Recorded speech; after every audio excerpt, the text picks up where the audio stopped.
ഇപ്പൊ എന്തായാലും ഞാൻ പറഞ്ഞില്ലേ അളിയനെ കെടുത്തോന്ന്. ഇപ്പൊ കണ്ടോ? മണി ഓർഡർ പിടിച്ചേക്കുന്ന പോലെ പിടിച്ചേക്കണം. ഇത് നസ്യോണ് കേട്ടാ. എന്ത് മത്സ്യം? മത്സ്യോന്റെ നസ്യോണെന്ന്. ഇതിങ്ങനെ മൂക്കിലേക്ക് ഊതിക്കേറ്റും കേട്ടോ കൊണ്ടുവരാനെ. ഇവനങ്ങനെ മൂക്കിലൂടെ ശിരസിലേക്ക് തുളഞ്ഞു കയറുമ്പോൾ മിസൈൽ പാഞ്ഞു പോകുന്നത് പോലെ അമേരിക്കയിലൂടെ ഉഗാണ്ടയിലൂടെ കോതമംഗലം വഴി താഴോട്ട് പോകും. അളിയ കറക്കിയത് ശരിക്കും മൂക്ക് പിടിച്ചു. മൂക്ക് നേരെ പിടി അളിയ. മൂക്ക് നേരെ പിടി പത്രോസേട്ടാ.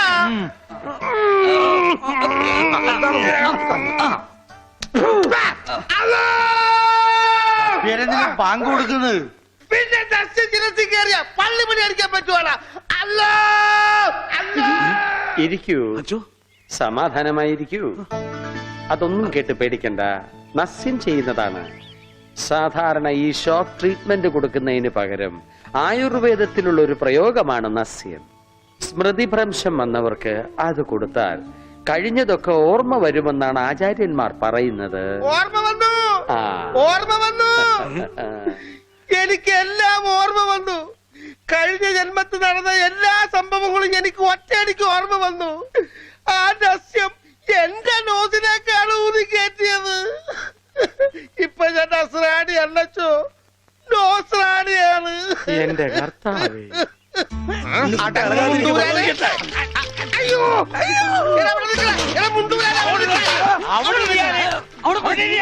ഇരിക്കടാ അവിടെ, ഇരിക്കുക. 101 കുടം വെള്ളം കോരി തലയിലോട്ട് ഈ കിണറ്റിലെ മുഴുവൻ വെള്ളം എന്റെ തലയിൽ ഒഴിക്കാൻ പോവാണ്. മിണ്ടരുത്. എന്നാ പിന്നെ ഞാൻ ഈ കിണറ്റിൽ ഇറങ്ങി കിടന്നാ പോരെ? ഈ കിണറിന്റെ ആഴം എത്രയാണെന്ന് അറിയാമോ നിനക്ക്? ഇല്ല, അച്ഛൻ പോയി നോക്കിട്ട് വാ. നോക്കിട്ട് വന്നാ കുളിക്കുമോ? കുളിക്കാം. നോക്കാം. ഏകദേശം നല്ല ആഴമുണ്ട്.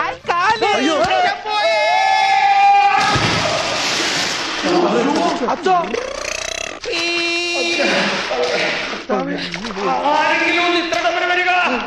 അയ്യോ,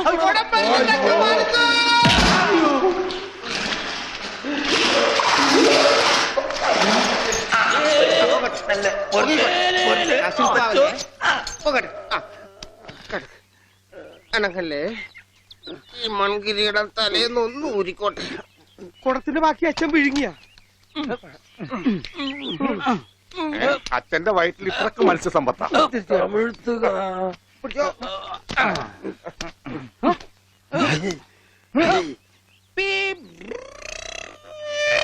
ഇവൻ അങ്ങടെ ഈ ബാണം വിട്ട പോലെ ഓടണം. ആരുടെയെങ്കിലും മുണ്ടരിക്കാനാവും. അവൻ പഞ്ചവർണ്ണത്തിന്റെ മുണ്ടു പറിക്കാൻ പോകും.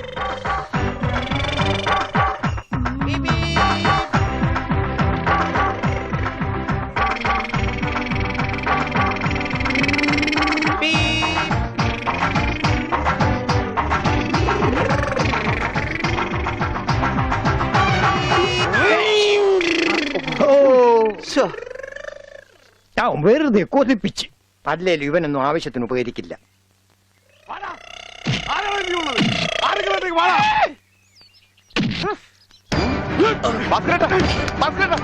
എന്തായി കാണിക്കുന്നത്?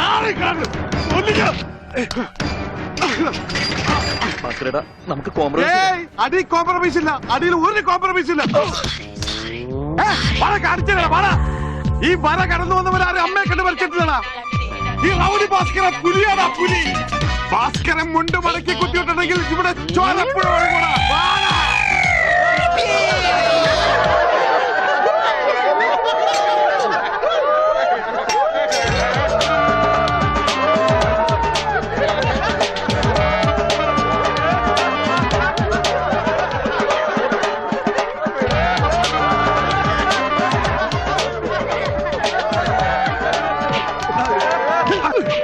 നമുക്ക് കോംപ്രമൈസ് ചെയ്യാം. അടിയിൽ കോംപ്രമൈസ് ഇല്ല ചേട്ടാ. എന്റെ അടിയിൽ കോംപ്രമൈസ് ഇല്ലെന്നാ പറഞ്ഞത്.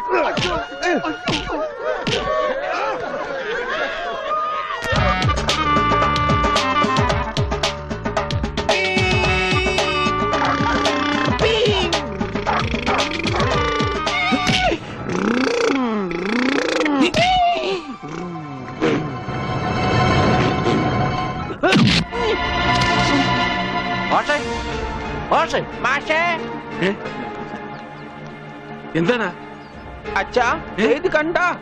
എന്താ ഗോപി? ചെക്കനെ മര്യാദക്ക് വളർത്തിയില്ലല്ലോ, നാട്ടുകാരെ തല്ലുണ്ടു ചാവും. എന്താ ഉണ്ണി എന്താ ഒരു പറയണേ കുരുത്തക്കേടായിട്ട് ഒപ്പിച്ചു വന്നിട്ട് കൂസലില്ലാതെ നിക്കണമില്ലേ?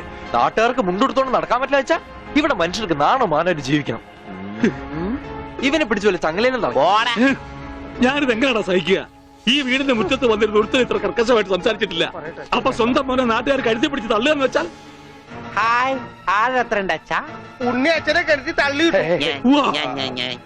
ഒന്നുമില്ല. ഞാൻ അരുത്, ആ പാവത്തിനെ അടിക്കരുത്.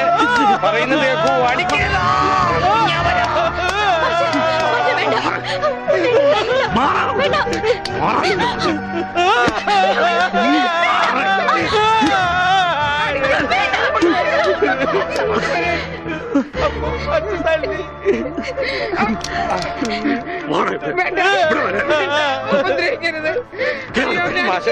ഇനി പഠിക്ക് പോകുന്നു.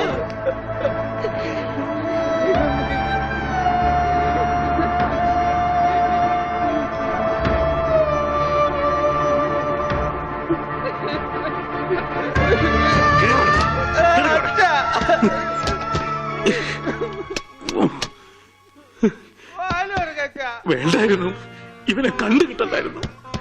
ഒന്നും മനഃപൂർവ്വമല്ലല്ലോ മാഷെ. ഉണ്ണിയേട്ടന്റെ അസുഖമല്ലേ ഇങ്ങനെയൊക്കെ ചെയ്യിക്കുന്നേ?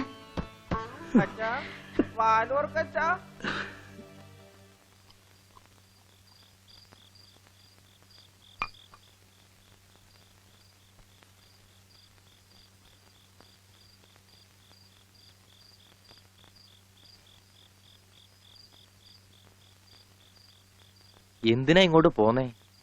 അവിടെ തന്നെ കിടക്കായിരുന്നില്ലേ തമ്പുരാട്ടിക്ക്? അങ്ങനെ ഒരു ആവശ്യം വന്നാ ചിലപ്പോ കിടക്കേണ്ടി വരും. അത്രയ്ക്ക് കടപ്പാടുണ്ട് ആ വീട്ടിനോട് എനിക്ക്. അതായത് നിനക്ക് അവിടെ പോവാണ്ടിരിക്കാൻ പറ്റില്ലാന്ന്. ദേ, അതെ, നീ എന്റെ പെണ്ണ, എന്റെ കൂടെ പുറക്കേണ്ടവള്. അപ്പൊ ഞാൻ പറയുന്ന അനുസരിക്കേണ്ടി വരും. അങ്ങനെ ഞാൻ ആർക്കും വാക്ക് കൊടുത്തിട്ടില്ല. അമ്മോ, നീ അകത്ത് പോ. തമാശ പറയല്ലേ?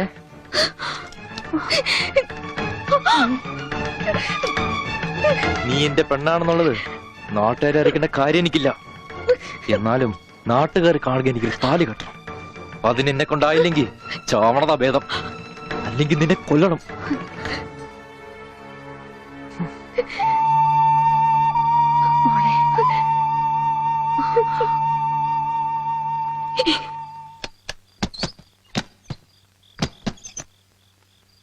ഉണ്ണി, ഉണ്ണി, അച്ഛാ കൈ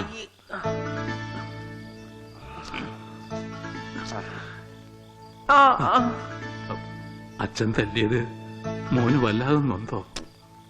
അമ്മ പറഞ്ഞല്ല, അച്ഛൻ തല്ലിയത് ഞാൻ നന്നാവാൻ വേണ്ടിട്ടാണ്. ഞാൻ നന്നായി അച്ഛാ. അച്ഛൻ എന്തിനാ കരയണേ? എന്നെ ഇഷ്ടായില്ലെങ്കി എവിടെയെങ്കിലും കൊണ്ടേ കളഞ്ഞേക്ക്. എന്താ ഉണ്ണി ഇങ്ങനൊക്കെ പറയണേ? ഇവിടെ ആർക്കാ നിന്നെ ഇഷ്ടല്ലാത്ത? എല്ലാവർക്കും എന്നെ ഇഷ്ടാണോ? പിന്നെ അച്ഛൻ എന്നെ ഇഷ്ടാണോ? അതെ, സത്യം. സത്യം. എന്നാ എന്നെ പുറത്തു വിടുവോ? എന്തിനാ? വെറുതെ കാണിക്കാനാ? പിന്നെന്തിനാ ഇപ്പൊ പുറത്തു പോണേ? എന്റെ കഴുത്തെ പിടിച്ച് തള്ളിക്കൊണ്ടെന്നില്ലേ?